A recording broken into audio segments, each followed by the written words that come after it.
Mr. Dev Ahuja, Executive Vice President and Chief Financial Officer of Novelis, well established in Georgia, but globally also. Perhaps I could give you a brief overview of Dev's achievement. As you know, as you can see from the bio sketch, EVP and CFO for Novelis. And Novelis, of course, is the leading sustainable aluminum solution provider and world leader in aluminum rolling and recycling. Of course, the southern part of the United States has a long history of achievements in aluminum, not only in South Carolina, but also in Kentucky.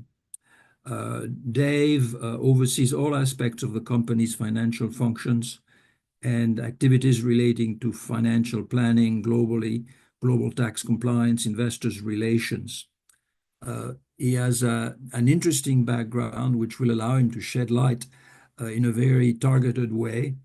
He served as Chief Financial Officer of Alcon US, a subsidiary for global health care, Novartis, and he held various positions in that regard and led teams in the United States, in Japan, South Korea, Switzerland, and India. He is on the executive board of the National Association of Manufacturers, which, as you know, is the largest manufacturing association in the United States, representing not only SMEs, small and medium manufacturers, but also large-scale global manufacturers, and sits on the advisory board of Atlanta CFO Roundtable. He is a degree holder from Border College of Commerce in Mumbai and a general management program at INSEAD in Fontainebleau. He's also a chartered accountant. Who could ask for more from a speaker? We're now waiting for him, and I ask your forbearance as we rejoin our speaker very precisely in a few short minutes.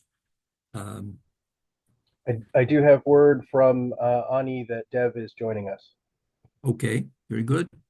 So we've given him a proper introduction, so we will be devoting more time to his presentation. Yeah, Dave is on Dave, good morning. John McIntyre, Georgia Tech. It's great to see you again. Dave, you're in mute mode.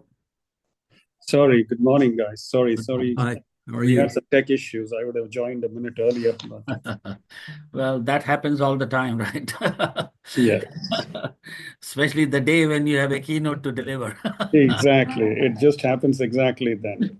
Yeah, well, welcome. Thank you. Thank you for your participation and support. John has introduced you to our audience. We have audience from USA, from India, and from Europe. And we are delighted to have you back in the program and support the program. And as you know, are you ready for your keynote with Sustainability Leadership, the Case of Novelis? Yes, I'm absolutely ready. Sure, great, wonderful. Would you like to say a few words before you start talking? No, I just want to thank you for this opportunity to present about us and about Novelis and the role that we play in terms of leadership and sustainability. During the presentation, I will get a chance to talk a little more about us as a company as well. So just looking forward to go through this. Okay, great. Yeah. Jim? Yes, sir. Yeah. You're going to put on the screen Novelis presentation? Yeah. Yes, I'm calling it up right now. Okay, thanks.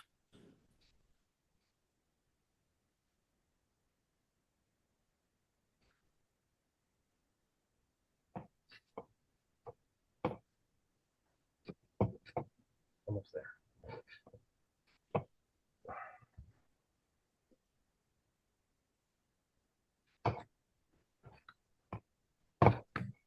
One a little bit. No problem. There we go.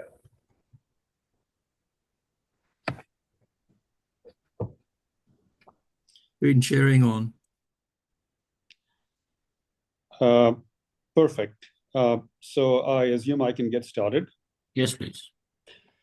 Thank you. So good morning, good afternoon, or good evening. To get started, I am Dev Ahuja. I'm the CFO for Novelis. Novelis is the leading producer of flat roll product aluminum, and it is the largest recycler of aluminum in the world. And that is really the point of the presentation today. We play an important role in helping our customers meet their sustainability goals because of the pioneering place we occupy, not only as a market leader in our space of flat rolled aluminum, but also because of our pivotal position as the largest recyclers of aluminum in the world. So if we go to the next slide.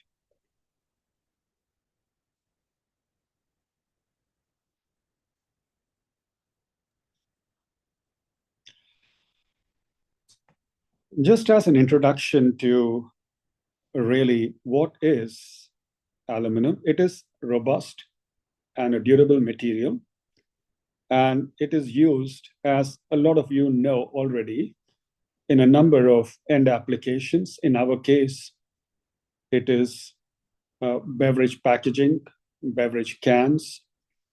Our products include end applications in the area of building and construction, in aerospace.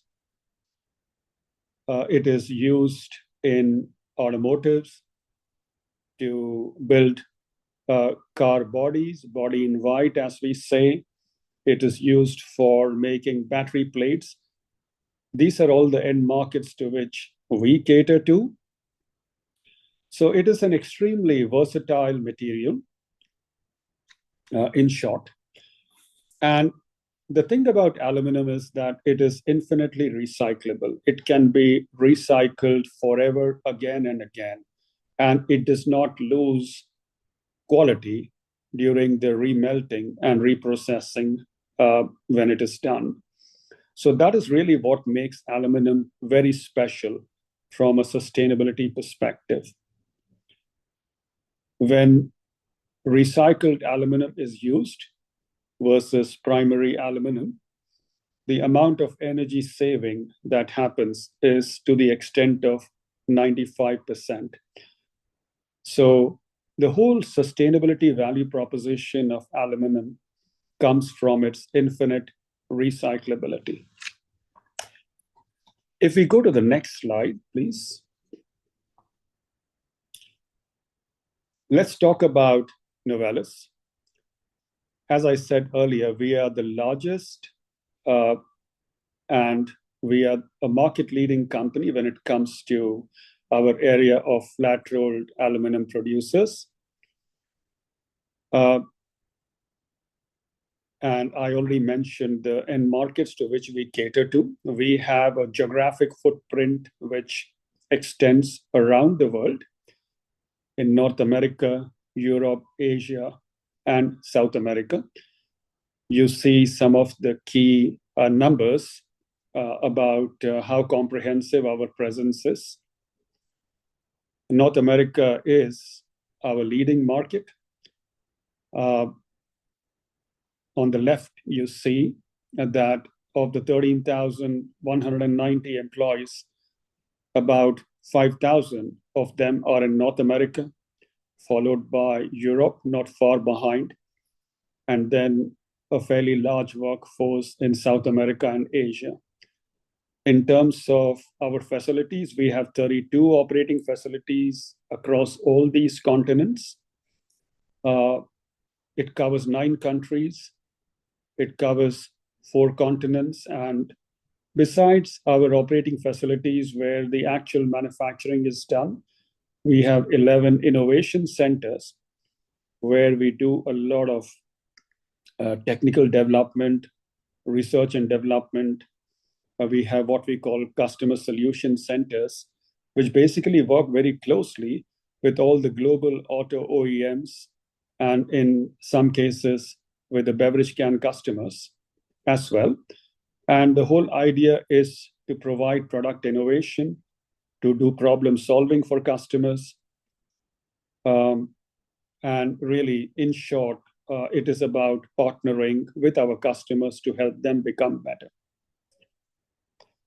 In terms of annual revenues, our annual revenues are 16.2 billion.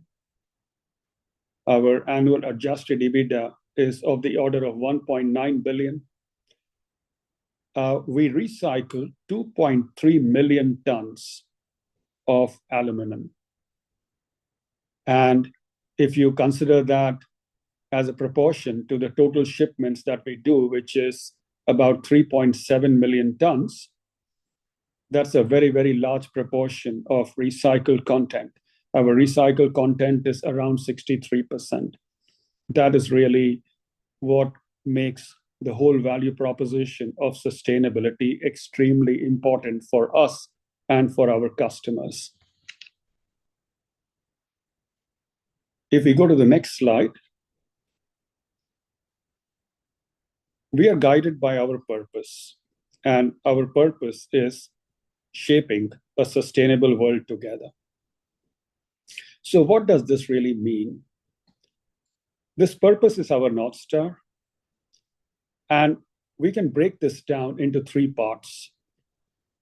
One is shaping. As a leader in the industry, we believe that it is our duty to shape the industry for the future. That is our role as market leaders, we believe. In terms of sustainability, that's really our core. It is about who we are. And for our customers, we are a very, very important part of them being able to meet their goals on sustainability. And then the third part is the phrase world together. This is about collaboration. With our global presence, we have a very good understanding of our industry across every geography. And as we partner with all our customers to meet their end requirements and the sustainability goals, it is really about the togetherness with which we work with them. So this is really what guides us from the point of view of purpose. If we go to the next slide.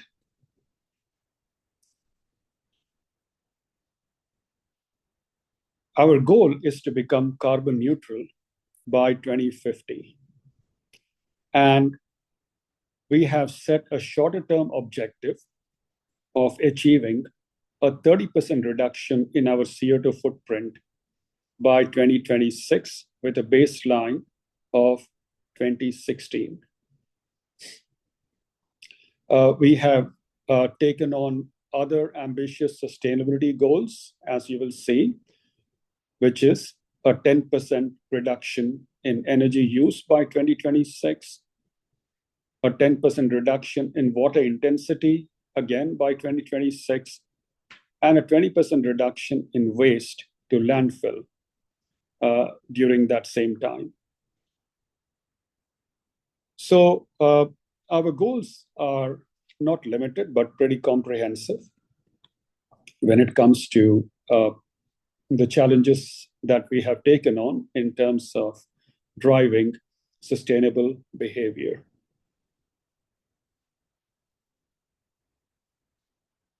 If we go to the next slide.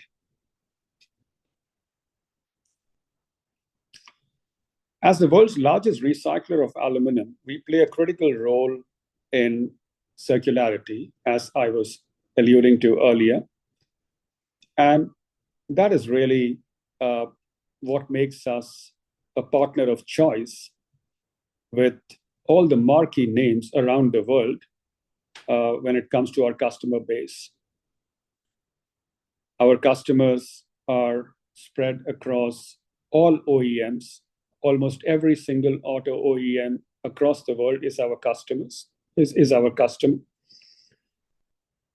On the beverage packaging side, we have every large beverage company in the world using our product. And then on the aerospace side, very similar. We have every single OEM that is in aerospace in our customer base, whether it is Airbus, Bombardier, Boeing. So really, it's a very comprehensive and a very marquee customer base with whom we partner around the world.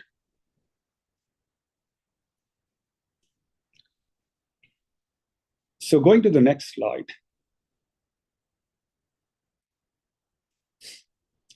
So as I was alluding to earlier,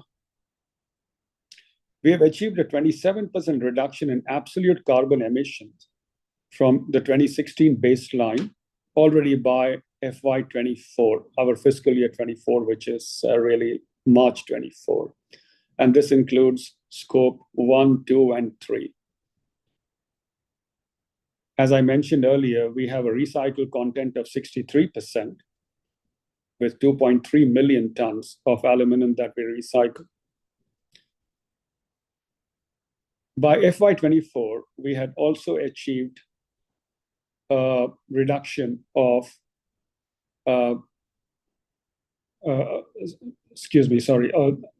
talking about waste to landfill, we had already achieved about 8.8% reduction in waste to landfill.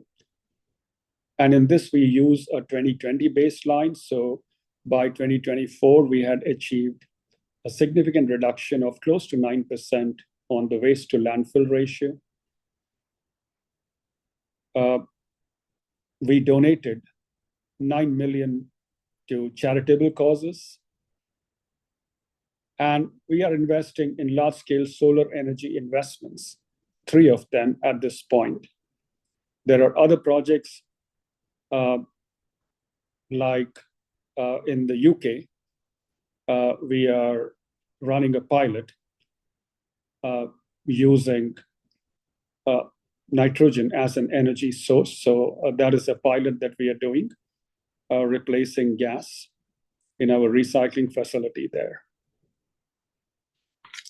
So a number of initiatives in terms of driving comprehensive goals around sustainability. If we go to the next slide. So what enables us to do what we are doing? You can see that the reduction that we are looking at of 30% comes from a number of different initiatives. One is the decarbonization of our melting process.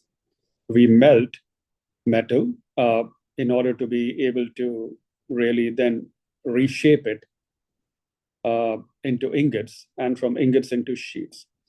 And that's an extremely intense energy consuming process. But a part of the reduction comes from the decarbonization of the melting process, using circular energy, using renewable energy.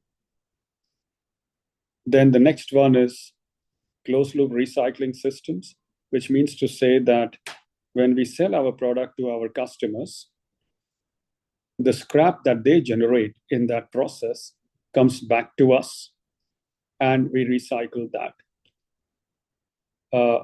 An example that we quote is F-150. We have over 2/3 of the share of the F-150 body with Ford. And from the scrap that comes back from Ford, from their stamping process, they can make 30,000 more F-150s because we recycle it, we reuse it, and make sheets out of it. So that scrap itself helps make 30,000 more vehicles. And this goes on. This is just one example. So that's what we call closed loop recycling, and we have it with large majority of our customers, where the scrap that they generate comes back to us.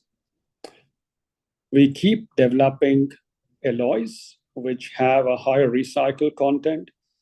A prime example of that is coffee capsules, where we have introduced high recycled content coffee capsules, which is used by Nespresso, by Nestle.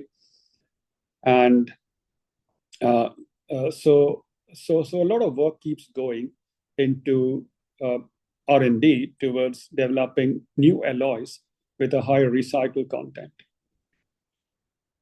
And then the next thing is about keeping on adding more recycling assets and infrastructure. We have recently commissioned a plant in Kentucky with a 240 KT recycling capacity, which will cater to the automotive end use for recycling metal, for recycling aluminum. We have just added another recycling asset in Korea. We have expanded 100 kilotons of recycling capacity in Korea. So we keep adding more capacities and more capabilities when it comes to recycling. And then sourcing low carbon aluminum. That's the other way of reducing our overall carbon emissions. And we work with our suppliers, our vendors, to be able to get low carbon primary aluminum. So all these are ways in which we continue to drive to better levels of sustainability and lower levels of carbon. If we go to the next slide, this just shows how the recycled content in our products has evolved over time. You can see that going back to somewhere around 2009, our recycled content was only 30%. And from there, we have come to 63, progressing steadily over the years.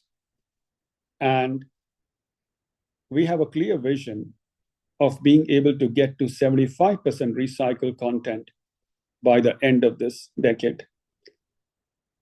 A number of initiatives are in the pipeline to make that happen. I already mentioned about new alloys development, and also we are continuing to add more capacity. We are setting up a greenfield plant in in Alabama, a greenfield plant which is a first of its kind after more than 40 years, at a cost of $4.1 billion. It's an ultra-modern, state-of-the-art plant, highly efficient, highly automated, and quite a model when it comes to the industry. And in that also, we will be adding proportional recycling capacity. So all in all, we have a clear vision, a clear goal, and we continue to do everything that will help us to get to that 75% recycled content by the end of the decade.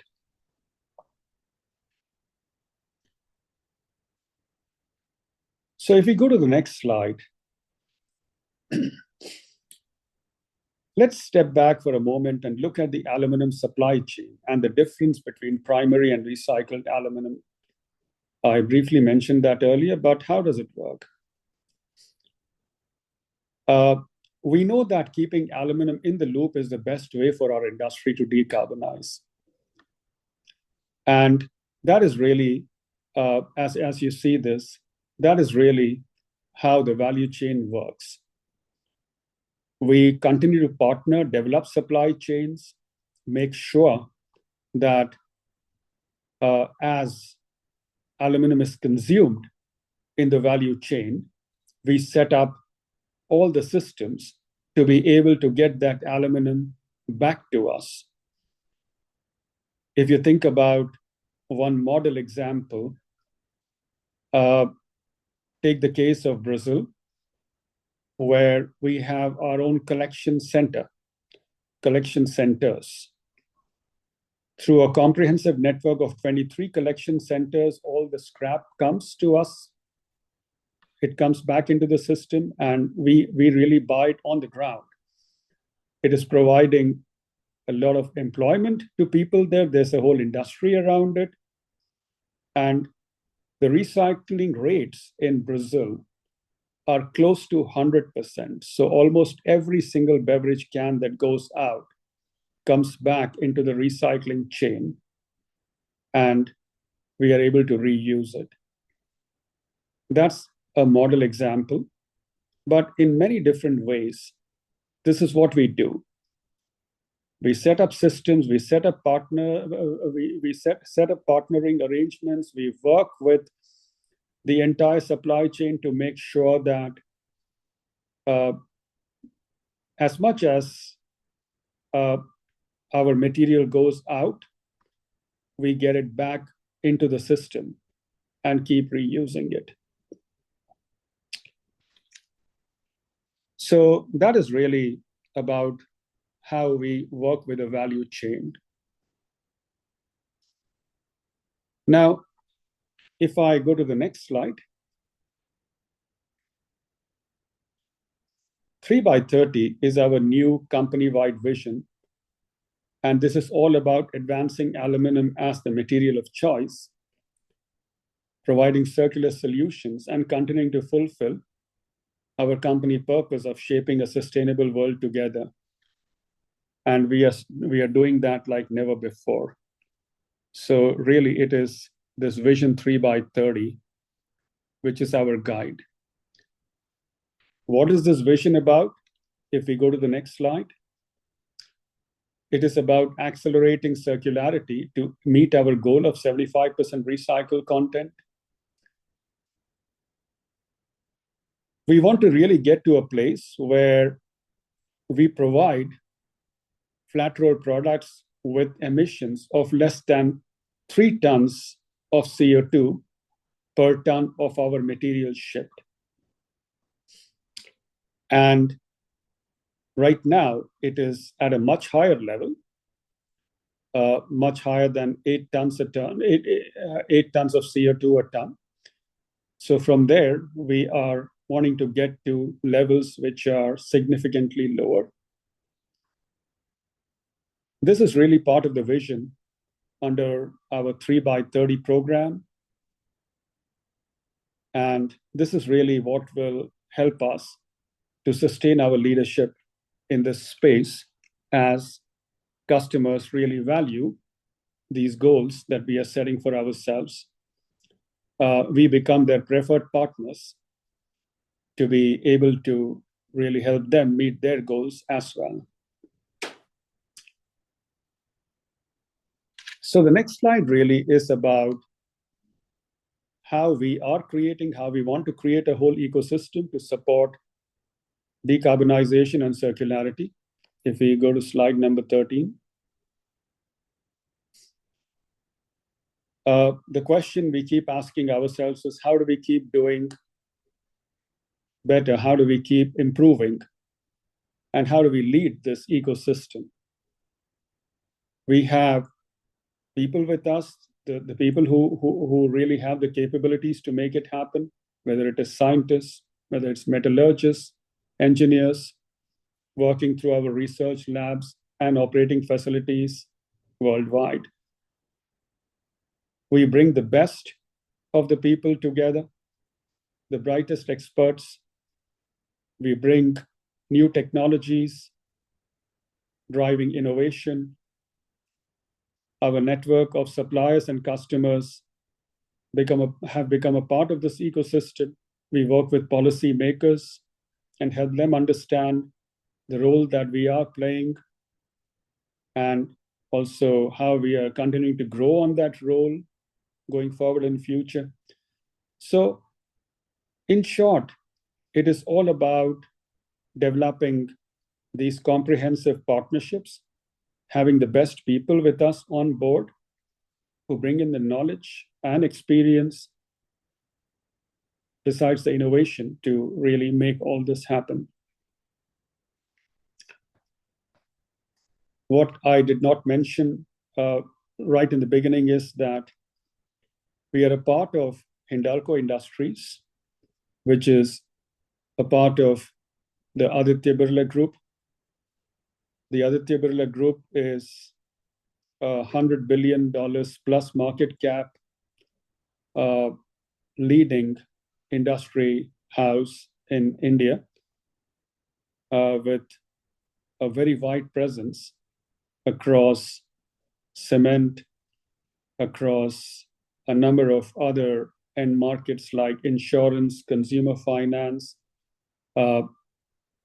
viscose stable fiber, telecom, and now even paints and jewelry. So we are part of a much larger conglomerate, and that really gives us a lot of strength. The Aditya Birla Group and Hindalco have provided us tremendous support in being able to go through this growth journey, in being able to make all the investments and really get to the market leadership position in which we are. That is really what it is from my side for today. Great. Thank you, Dave. Thank you for a very impressive presentation on sustainability and how Novelis is leading. I have a couple of questions here. In your opinion, how can companies like yourself, Novelis, can generate interest in sustainability as a concept downstream with other companies who are not in the same league as you are in terms of your maturity, in terms of your processes, in terms of your research, and how others can also buy into your 3x30 vision? Yeah, I think that, Ani, first, thank you for the question. I think that we lead by example. And I have to say that what we are doing is actually now being replicated by everyone else in our industry for sure. Recycling capacities are coming up all over the world. Every continent is seeing capacity expansions on the recycling side. We started this back in 2014, 2015, long before anybody was talking about sustainability. The whole focus on sustainability came towards the beginning of this decade, I have to say. But we went on this journey way before anybody else did. So what I can say is that we are leading by example. Our customers see it, and they become a part of the journey. We have thousands of partners with whom we deal across the world who see what we are doing. So we are already inspiring a lot of investments to be made on the recycling and sustainability side just by showing what we have been able to accomplish, and we will keep doing that. Well, I thank you for your keynote today, Dave, and appreciate your leadership. And with this, I would like to hand over to